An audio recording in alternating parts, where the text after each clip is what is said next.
আসসালামু আলাইকুম। আমি এখন লাউ রান্না করব, দেখতে থাকুন।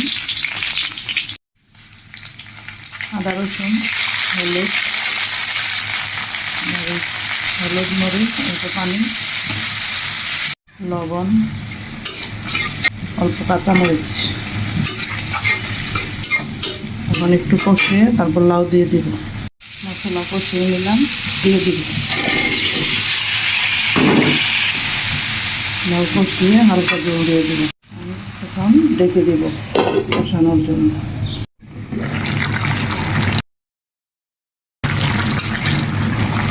কষিয়ে নিলাম, হালকা একটু জল দিয়ে দিব।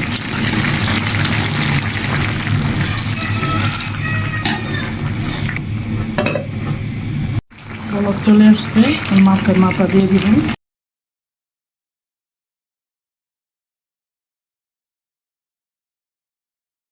কিছু টমেটো দিয়ে দিব,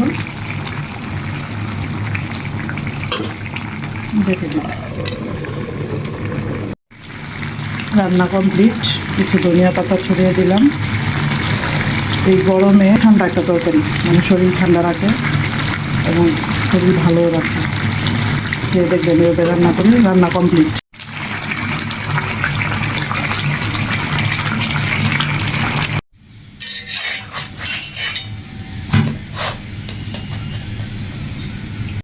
তৈরি হয়ে গেল আমার লালাটা রুটি, সেই সাথে মজাদার লাউ তরকারি।